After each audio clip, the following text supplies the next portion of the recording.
नमस्कार. भारतीय संविधान जाणून घेण्यासाठी उपस्थित असलेल्या सर्वांचे मी पुन्हा एकदा या युट्यूब चॅनलवर स्वागत करते. आपण सर्वांनी भारतीय संविधानावर घेतलेल्या प्रत्येक भागाच्या व्हिडिओला प्रतिसाद खूप छान पद्धतीने दिला आणि आपण जसं तुम्ही मागचे व्हिडिओ बघितले प्रत्येक भागावर त्यातील अनुच्छेदावर आपण उदाहरणासह स्पष्टीकरण बघितलं आणि त्यामध्ये तुम्ही विचारलेल्या गेलेल्या प्रश्नांची उत्तर देखील छान पद्धतीने कमेंटमध्ये दिलेली आहेत. तर अशा याच प्रतिसादानंतर संविधान हे जे 22 भागांमध्ये विभागलेलं आहे ते 22 भागांचं आम्ही एकत्रितरित्या आजचा हा व्हिडिओ तुमच्यासाठी घेऊन आलो आहोत. आपण याच्या आधीच्या व्हिडिओमध्ये प्रत्येक भागावर एक किंवा अनेक असे व्हिडिओज बघितले, पण आजच्या व्हिडिओमध्ये भाग 1 पासून ते भाग 22 पर्यंत असे सर्वच भाग आम्ही यामध्ये समाविष्ट केले आहेत आणि एकाच व्हिडिओमध्ये तुम्हाला संविधान सखोल समजण्याचा समजून सांगण्याचा आम्ही प्रयत्न करणार आहोत. तर या आधीच्या व्हिडिओला तुम्ही जेवढा प्रतिसाद दिला निश्चितच या व्हिडिओलाही द्याल आणि एकाच व्हिडिओमध्ये सगळे भाग तुम्हाला समजून सांगण्यासाठीच्या आमच्या या प्रयत्नाला नक्कीच दाद द्याल.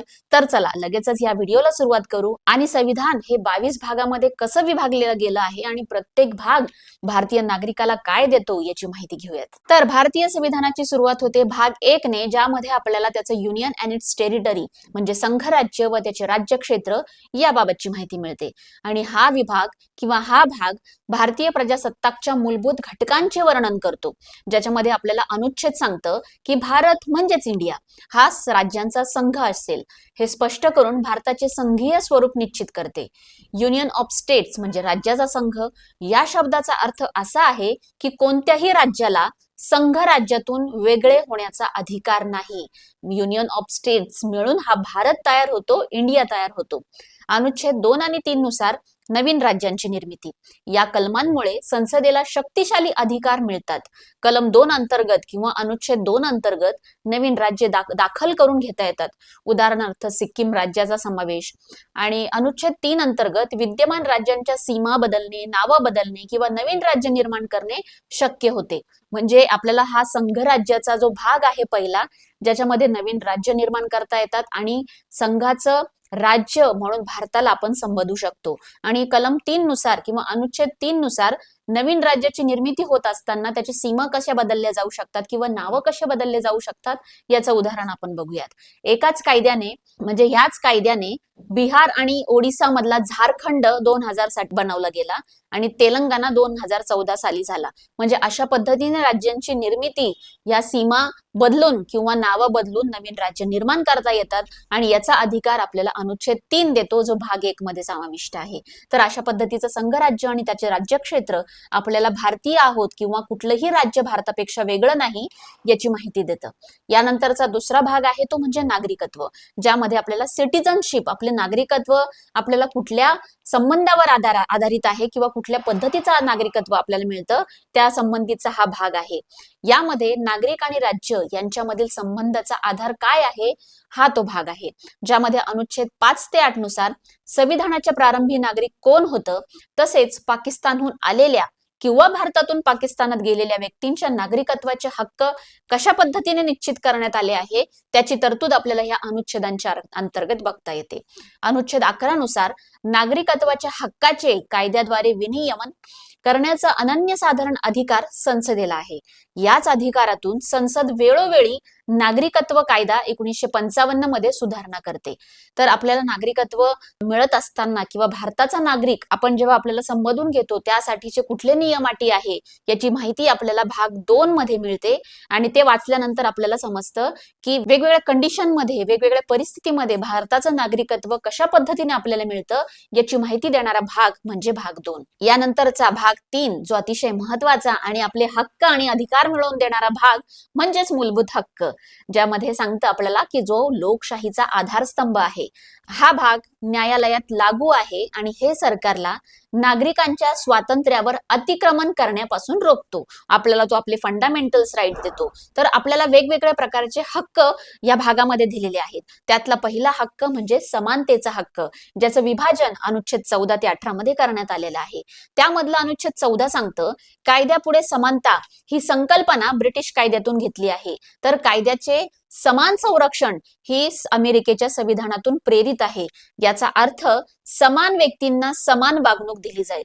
म्हणजे अनुच्छेद 14 आपल्याला सांगतो की भारतामध्ये प्रत्येक जण हा समान आहे आणि कायद्यापुढे प्रत्येक जणाला समान संरक्षण देखील दिलं जाईल.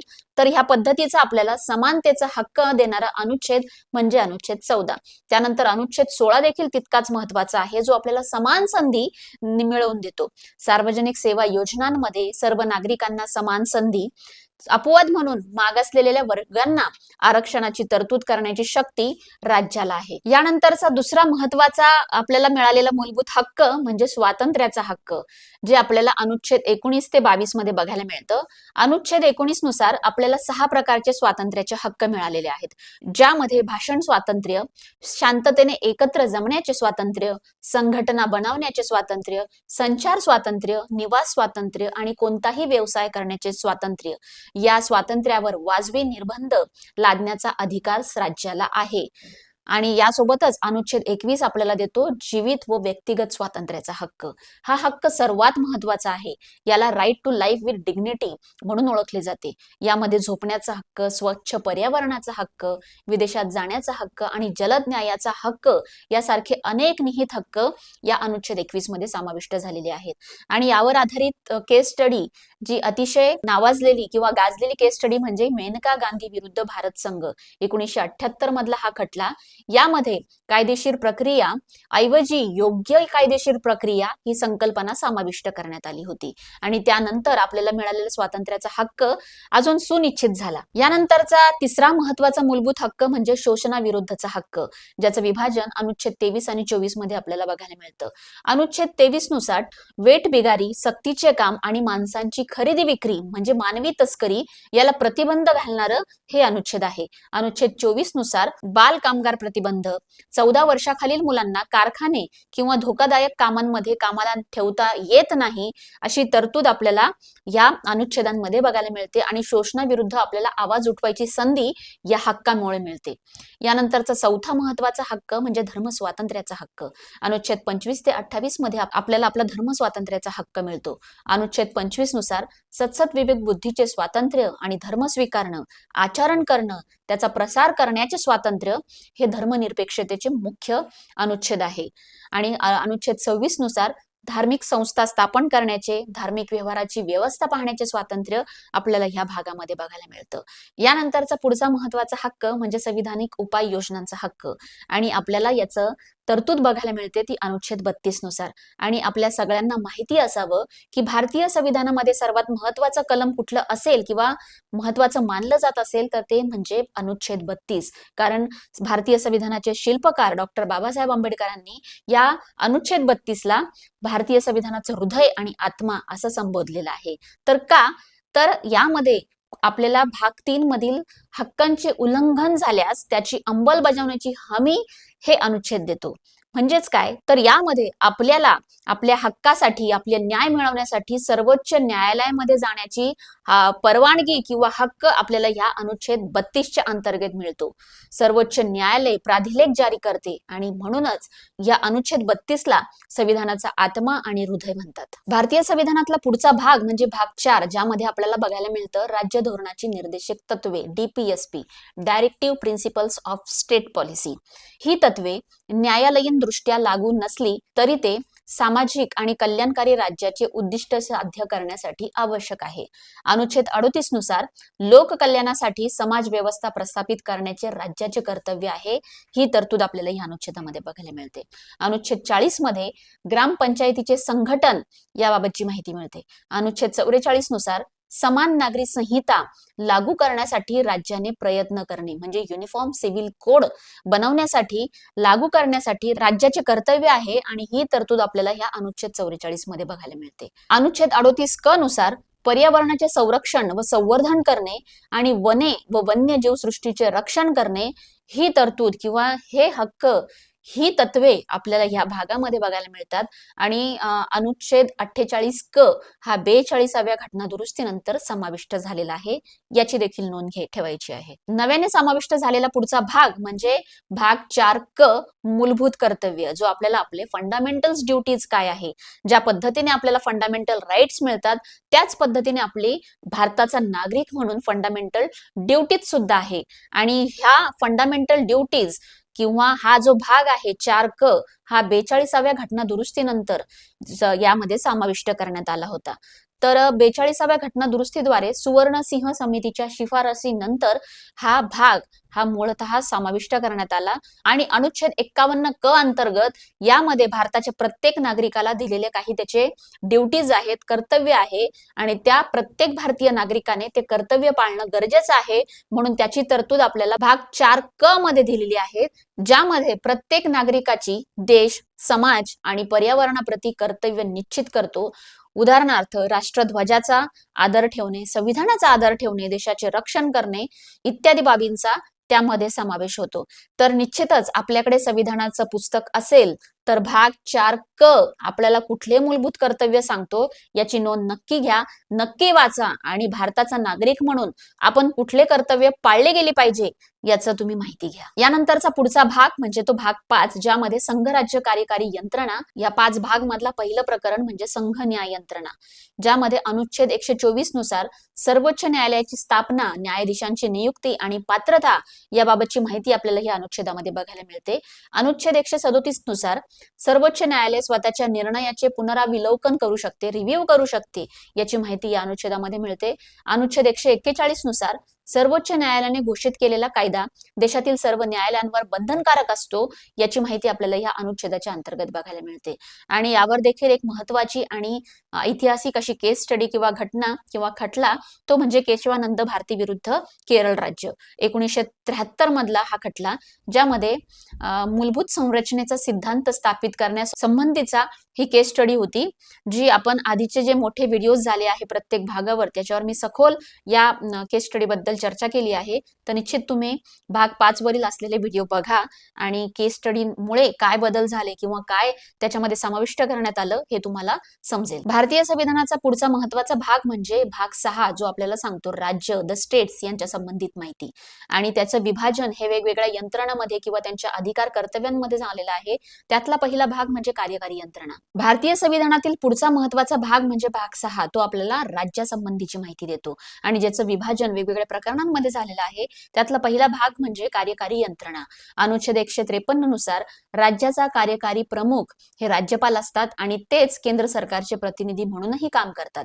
अनुच्छेद 164 नुसार मंत्र्यांसंबंधीच्या तरतुदी आपल्याला बघायला मिळतात, ज्यामध्ये मुख्यमंत्री आणि मंत्र्यांची नियुक्ती राज्यपाल करतात आणि ती कशा पद्धतीने होते, त्यांची पात्रता काय, या सर्वांची माहिती आपल्याला ह्या कार्यकारी यंत्रणेच्या प्रकरणामध्ये बघायला मिळते. यानंतरचा भाग 6 मधला पुढचा टप्पा म्हणजे राज्य विधानमंडळ, ज्याच्यामध्ये आपल्याला अनुच्छेद 168 नुसार विधानमंडळाची रचना बघायला मिळते, ज्यात राज्यपाल, विधानसभा, विधान परिषद जे काही राज्यांमध्ये आहे असं आपल्याला ह्या विधानमंडळाची रचना, त्यांच्याबद्दलची सगळं अधिकार, कर्तव्य, पात्रता, नियुक्ती हे सगळ्यांची माहिती आपल्याला या भागामध्ये बघायला मिळते. यानंतरचा पुढचा टप्पा त्यातला म्हणजे राज्यांमधील उच्च न्यायालय, हायकोर्ट संबंधीची माहिती आपल्याला ह्या भागामध्ये, या प्रकरणामध्ये आहे. त्यातलं अनुच्छेद 226 सांगतं उच्च न्यायालयांना मूलभूत हक्कांसह इतर कायदेशीर हक्कांच्या अंमलबजावणीसाठी प्राधिलेख जारी करण्याचा अधिकार असतो आणि हा अधिकार सर्वोच्च न्यायालयापेक्षा व्यापक आहे. भाग 6 राज्याची माहिती मिळाल्यानंतर पुढचा जो भाग आहे तो म्हणजे भाग 7, ज्यामध्ये पहिल्या अनुसूचीच्या भाग ख मधील राज्य आहे आणि हा भाग संविधानातून वगळण्यात आला आहे किंवा रिपील्ड झाला आहे, निरसित झाला आहे, रद्द झाला आहे आणि जसं पूर्वी अनुच्छेद 238 नुसार त्यात मांडणी केली होती आणि मूळ संविधानात राज्यांना भाग अ, ब, क, ड या गटांमध्ये विभागलं होतं. 1956च्या 7व्या घटना दुरुस्तीद्वारे ही विभागणी रद्द करण्यात आली आणि यामुळे या गटातील भाग ख मधील राज्य संबंधीची तरतूद असलेला हा संपूर्ण भाग निरसित झाला, रद्द झाला. फक्त माहितीसाठी आपल्याला भाग 7 मध्ये काय होतं आणि तो कधी रद्द झाला, कुठल्या घटना दुरुस्तीनंतर झाला हे माहिती असणं आवश्यक आहे. यानंतरचा भाग 8 म्हणजे संघ राज्य क्षेत्र, युनियन टेरिटरीज. हा भाग केंद्रशासित प्रदेशांचे प्रशासन कसे चालतं याची माहिती देतो. अनुच्छेद 239 नुसार संघ राज्य क्षेत्रांचे प्रशासन राष्ट्रपतींद्वारे चालवले जाते. राष्ट्रपती हे प्रशासक किंवा उपराज्यपाल यांची नियुक्ती करतात आणि त्यांच्यानुसार हे केंद्रशासित प्रदेशांचं कामकाज चालू राहतं. अनुच्छेद 239 क नुसार दिल्लीसाठी विशेष तरतूद एनसीटी ऑफ दिल्ली आणि स्थानिक विधानमंडळ व मंत्री परिषदेची निर्मिती आपल्याला या अनुच्छेदाच्या अंतर्गत बघायला मिळते. आणि अनुच्छेद 241 नुसार संघ राज्य क्षेत्रांसाठी उच्च न्यायालय असले पाहिजे याची तरतूद सांगणारं हे अनुच्छेद आहे. पुढचा भाग 9 जो आपल्याला 3 टप्प्यांमध्ये बघायला मिळतो तो म्हणजे भाग 9, भाग 9 क आणि भाग 9 ख. अशा पद्धतीने भाग 9चं 3 टप्प्यांमध्ये विभाजन झालंय आणि हे भाग 22 वाढत वाढत 25 पर्यंत पोहोचलेले आहेत. तर त्यातला भाग 9 आपल्याला सांगतो पंचायतीबद्दल, भाग 9 क सांगतो आपल्याला नगरपालिकेबद्दल आणि भाग 9 ख सांगतो सहकारी संस्थांबद्दल. या भागांमध्ये 73व्या आणि 74व्या घटना दुरुस्तीनंतर हे 2 भाग त्याच्यामध्ये समाविष्ट झालेले आहेत आणि ज्याने स्थानिक स्वराज्य संस्थांना घटनात्मक दर्जा दिला आहे. अनुच्छेद 243 घ नुसार महिलांना 1/3 जागांचे आरक्षण अनिवार्य याच भागाच्या अंतर्गत आपल्याला बघायला मिळतं. अनुच्छेद 243 झ य या अंतर्गत आपल्याला राज्य वित्त आयोग स्टेट फायनान्स कमिशन यांमध्ये पंचायती आणि नगरपालिकांच्या आर्थिक स्थितीचा आढावा घेता येतो. तर अशा पद्धतीने आपल्याला भाग 9, भाग 9 क आणि भाग 9 ख यांची कार्य कसं चालतं हे आपल्याला जर बघायचं असेल तर यापूर्वीचा जो बनवलेला जो भाग आहे ज्याचं मी 3 व्हिडिओमध्ये वेगवेगळ्या व्हिडिओमध्ये समजावून सांगितलं आहे भाग 9, भाग 9 क, भाग 9 ख, तर निश्चित स्वरूपात आपण तो भाग युट्यूबवर बघू शकतात आणि आपल्याला याच्यामध्ये कुठले हक्क अधिकार मिळतात किंवा हे कामकाज कसं चालतं तुम्हाला त्या व्हिडिओमध्ये बघता येईल. यानंतरचा पुढचा भाग म्हणजे 10 ज्यामध्ये अनुसूचित क्षेत्र व जनजाती क्षेत्र शेड्यूल्ड अँड ट्रायबल एरियाज याबद्दलची माहिती मिळते. अनुच्छेद 244 नुसार अनुसूचित क्षेत्र आणि जनजाती क्षेत्र म्हणजे शेड्यूल एरियाज आणि ट्रायबल एरियाज यांचं प्रशासन कशा पद्धतीने चाललं गेलं पाहिजे त्याची माहिती आपल्याला या अनुच्छेदाच्या अंतर्गत बघायला मिळते. हे क्षेत्र 5वी आणि 6वी अनुसूचीनुसार शासित होतात. मग अनुच्छेद 244 क सांगतं आसाम मधील विवक्षित जनजाती क्षेत्रांसाठी स्वायत्त राज्यांच्या निर्मितीची तरतूद. तर अशा पद्धतीने अनुसूचित क्षेत्र आणि जनजाती क्षेत्रांसाठी कुठल्या तरतुदी आहेत, त्याच्यामध्ये कुठलं राज्य येतात, कुठला भाग येतो याची माहिती आपल्याला भाग 10 मध्ये बघायला मिळते. भाग 11 मध्ये आपल्याला बघायला मिळतं संघराज्य आणि राज्य यांच्यामधील संबंध, relations between the union and the states. हा भाग केंद्र आणि राज्यांच्या संबंधाचा आधारस्तंभ आहे. यातलं पहिलं प्रकरण सांगतं आपल्याला वैधानिक संबंध, ज्याच्यामध्ये अनुच्छेद 245 व 246 केंद्र आणि राज्यांमध्ये कायदे करण्याचा अधिकार निश्चित करतो. उदाहरणार्थ संसदेला संघ सूची, राज्याला राज्य सूची आणि दोघांना समवर्ती सूची म्हणजे कॉन्करंट लिस्ट वरील विषयांवर कायदे करण्याचा अधिकार असतो. म्हणजे जेव्हा संघ सूची बनवली जाते, युनियन लिस्ट बनवली जाते आणि राज्यासाठी स्टेट लिस्ट बनवली जाते आणि दोघांच्या समवर्ती सूचींमध्ये ज्या विषय आहेत त्याच्यावर कायदेशीर करण्याचा अधिकार त्या संसदेला किंवा राज्याला देण्याचा अधिकार आपल्याला ह्या भागामध्ये बघायला मिळतो. यानंतरचं पुढचं अनुच्छेद 248 ज्यामध्ये जे विषय कोणत्याही सूचीमध्ये समाविष्ट नाहीत त्यावर कायदे करण्याचा अधिकार या भागामध्ये किंवा अवशिष्ट अधिकार आपल्याला या अनुच्छेदामध्ये बघायला मिळतो. या भागातलं दुसरं प्रकरण म्हणजे प्रशासनिक संबंध ऍडमिनिस्ट्रेटिव्ह रिलेशन्स. यामध्ये अनुच्छेद 256 सांगतं राज्यांनी संसदेने केलेल्या कायद्यांचे पालन करणे. अनुच्छेद 262 नुसार आंतरजातीय नद्यांच्या किंवा नदी खोऱ्यातील पाण्याच्या तंट्यावर अभिनिर्भय देणे आणि अनुच्छेद 263 नुसार राज्यांमधील समन्वय साधण्यासाठी आंतरराज्यीय परिषदेची म्हणजे इंटरस्टेट काउन्सिल स्थापन करणे. म्हणजे कुठल्याही राज्यामध्ये वाद होऊ नये किंवा आंतरजातीय पाण्याच्या तंट्यावर देखील प्रश्न सोडवण्याचा अधिकार किंवा हक्क आपल्याला या संविधानामध्ये बघायला मिळतो. यानंतरचा पुढचा भाग म्हणजे 12 ज्यामध्ये वित्त व्यवस्था, मालमत्ता, संविदा आणि दावे म्हणजे finance, property, contracts and suits याबद्दलची माहिती मिळते. आणि हा भाग केंद्र आणि राज्य सरकार याच्यातील वित्तीय संबंध, त्यांचे कर्ज घेण्याचे अधिकार, मालमत्ता व्यवस्थापन आणि कायदेशीर जबाबदाऱ्या याचे नियमन करतो. आणि याचे एकूण 4 प्रकरण आहेत. तर भारताचं किंवा त्यातील राज्यांचं एकंदरीत वित्तीय संबंध काय आहे किंवा फायनान्स कशा पद्धतीने चालतं, त्यांचे अकाउंट कशा पद्धतीने रोखले जातात किंवा त्यांचं कर्ज घेण्याचा अधिकार प्रत्येक राज्यासाठी कशा पद्धतीने आहे, त्यातली मालमत्ता व्यवस्थापन कशा पद्धतीने भारतातून केलं जातं, या सगळ्यांची माहिती जर आपल्याला पाहिजे असेल तर भाग 12 हा त्या संबंधीचा आहे. यानंतर भाग 12 पहिलं प्रकरण म्हणजे वित्त व्यवस्था, जे आपल्याला फायनान्शियल मॅनेजमेंट कशा पद्धतीने चालतं याची माहिती देतं. भारत सरकार आणि राज्य सरकारांच्या वित्तीय यंत्रणेचा आधार निश्चित करणारं हे प्रकरण आहे. अनुच्छेद 265 नुसार कायद्याने प्राधिकरण दिल्याखेरीज कोणताही कर बसवता येणार नाही हे स्पष्ट केले आहे. याचा अर्थ कर आकारण्यासाठी संसदेने किंवा राज्य विधानमंडळाने केलेला कायदा असणे अनिवार्य आहे. अनुच्छेद 266 नुसार केंद्राचे आणि राज्याचे एकत्रित निधी आणि लोकलेखे म्हणजे कॉन्सॉलिडेटेड फंड आणि पब्लिक अकाउंट निश्चित केले आहेत. सरकारचे सर्व महसूल या एकत्रित निधीमध्ये जमा होतात आणि त्यातून पैसे काढण्यासाठी कायद्याने परवानगी घ्यावी लागते. म्हणजे जेवढे आपण टॅक्सेस देतो, जेवढा महसूल जमा होतो, ते ह्या एकत्रित निधीमध्ये आणि लोकलेखे या दोन वेगवेगळ्या गोष्टींमध्ये अकाउंटमध्ये ते जमा होतात आणि ते जमा झाल्यानंतर त्यातल्या पैसे राज्याला काढण्यासाठी विशेष अशी परवानगी घेणं हे आवश्यक असतं. त्यानंतरच राज्य ते पैसे वापरू शकते किंवा तो निधी त्यातनं खर्च करू शकते. अनुच्छेद 267 नुसार हा निधी राष्ट्रपती किंवा राज्यपालांच्या नियंत्रणाखाली असतो. अनपेक्षित किंवा आकस्मिक खर्चांना सामोरे जाण्यासाठी वापरला जातो. ज्यावेळेस राज्यावर किंवा देशावर संकट येतं, मग कुठल्याही प्रकारचं असं संकट आपण 2019 ते 2021 पर्यंत अनुभवलं, म्हणजे कोविड-19, त्यावेळेस देखील आकस्मिकता निधी म्हणून या निधीचा वापर केला गेला आणि हा निधी राष्ट्रपती आणि राज्यपालांच्या नियंत्रणाखाली असतो आणि इमर्जन्सी जेव्हा लागू होते अशा वेळेस हा निधी वापरता येतो. त्यानंतर कर महसुलाचे वाटप. आयकर आणि इतर काही कर केंद्र सरकार आकारते व वसूल करते, परंतु ते केंद्र आणि राज्यांमध्ये वितरित केले जातात. याची माहिती आपल्याला अनुच्छेद 270 देतं. अनुच्छेद 271 नुसार केंद्र सरकारच्या विशिष्ट प्रयोजनासाठी काही शुल्क आणि करांवर अधिभार लावण्याचा संसदेला अधिकार असतो. या अधिभारामुळे मिळालेला महसूल राज्यांसोबत वाटला जात नाही, तो पूर्णपणे केंद्राकडे असतो. अनुच्छेद 280 नुसार केंद्र आणि राज्यांमध्ये महसुलाचे न्याय वाटप व्हावे यासाठी राष्ट्रपती दर 5 वर्षांनी वित्त आयोगाची स्थापना करतात. फायनान्स कमिशन त्यासाठी स्थापन केलं जातं आणि हे जे आलेले महसूल आहे याचं केंद्र आणि राज्यामध्ये वाटप व्हावं यासाठीची ही कमिशन बसवलं जातं. त्यानंतरचं अनुच्छेद 285 आणि 289 नुसार केंद्र सरकारच्या मालमत्तेला राज्यांनी आकारलेल्या करापासून प्रॉपर्टी टॅक्स नुसार सूट असते. तसेच राज्याच्या मालमत्ता किंवा उत्पादनाला केंद्राच्या करापासून सूट असते. म्हणजेच केंद्र सरकारच्या मालमत्तेला राज्यांनी आकारलेल्या करापासून सूट मिळते, तसंच राज्याच्या मालमत्ता आणि उत्पादनाला केंद्र सरकारकडून सूट असते.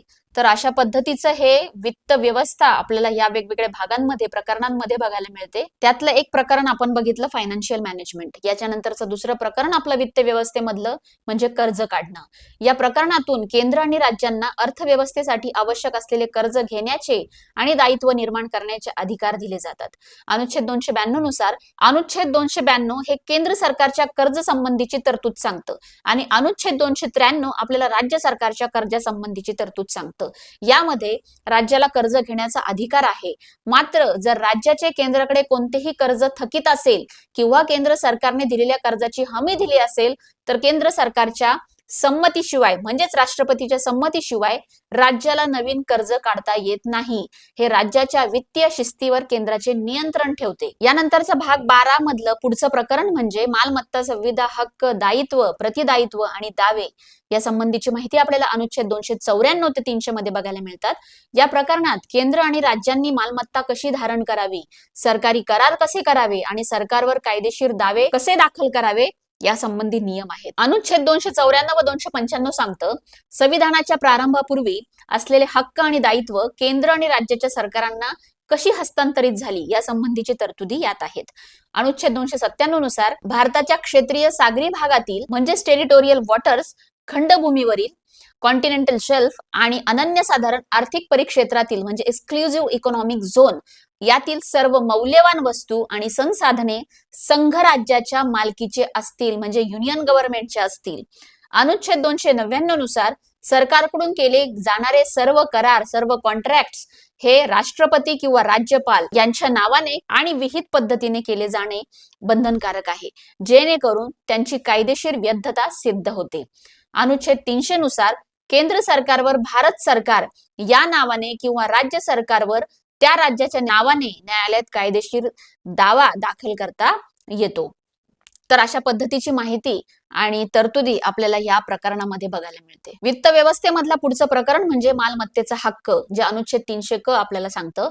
हा विभाग 44व्या घटना दुरुस्तीद्वारे 1978 मध्ये झालेली घटना दुरुस्ती यानंतर हा संविधानात समाविष्ट झाला आहे.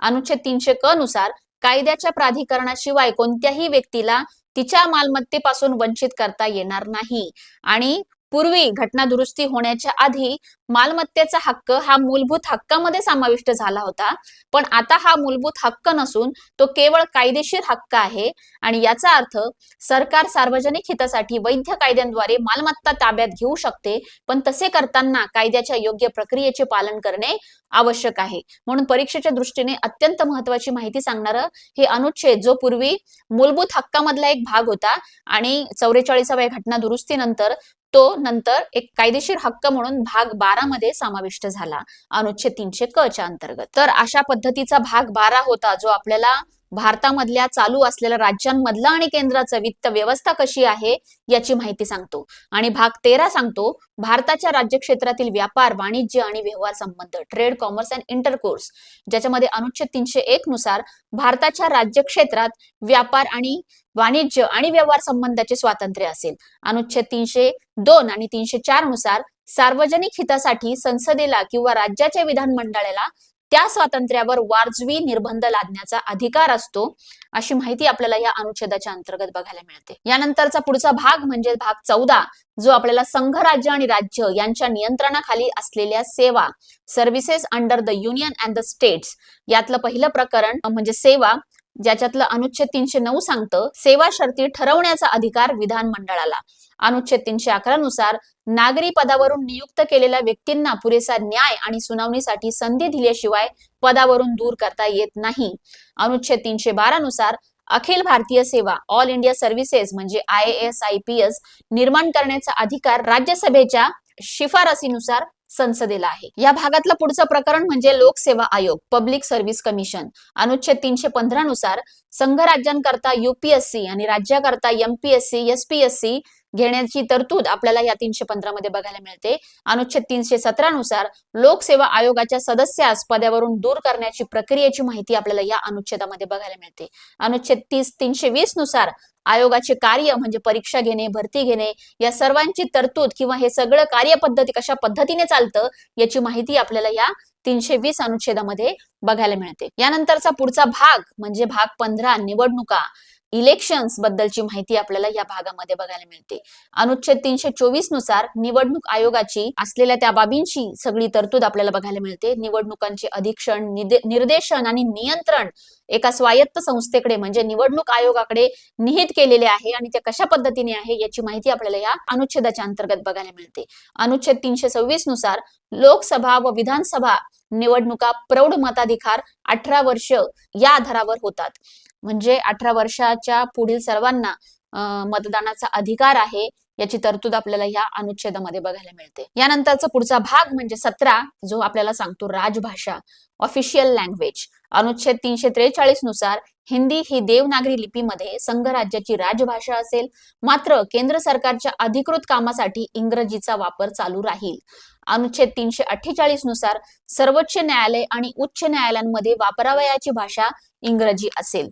तर राजभाषेविषयी माहिती आपल्याला देणारं हे अनुच्छेद आहे, ज्याच्यामध्ये हिंदी संघ राज्याची राजभाषा असेल, पण कामकाजासाठी केंद्र सरकारच्या त्याच्यामध्ये इंग्रजी भाषेचा वापर हा चालू राहील आणि सर्वोच्च न्यायालय आणि उच्च न्यायालयामध्ये देखील जी वापरायची भाषा असेल ती सुद्धा इंग्रजीच असेल. यानंतरचा भाग 18 म्हणजे आणीबाणी संबंधी तरतुदी, इमर्जन्सी प्रोव्हिजन्स.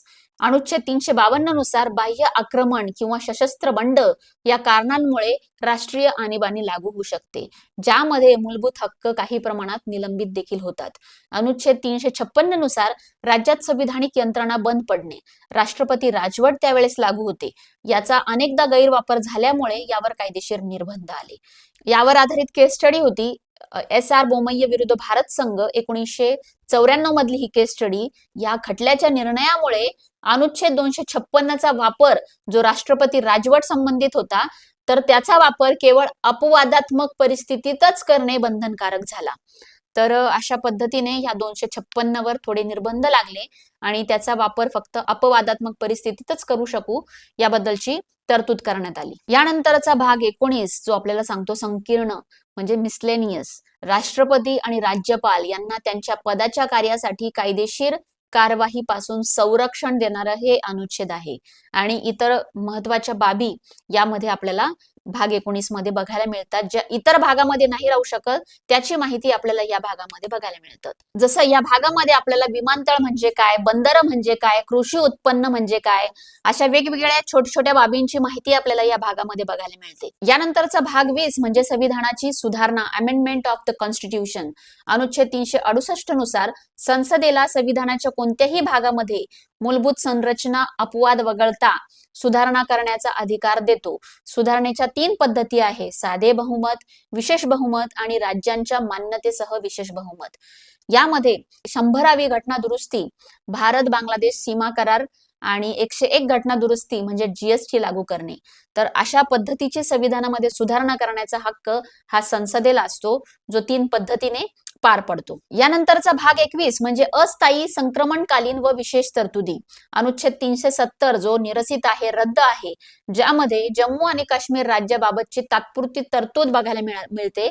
पण 5 ऑगस्ट 2019 मध्ये हा अनुच्छेद निरसित झाला, रद्द झाला.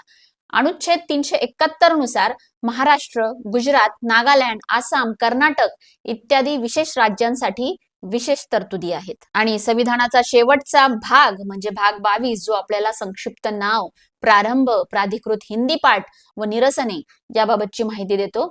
अनुच्छेद 393 नुसार संविधानाचे संक्षिप्त नाव भारताचे संविधान हे निश्चित केले आहे.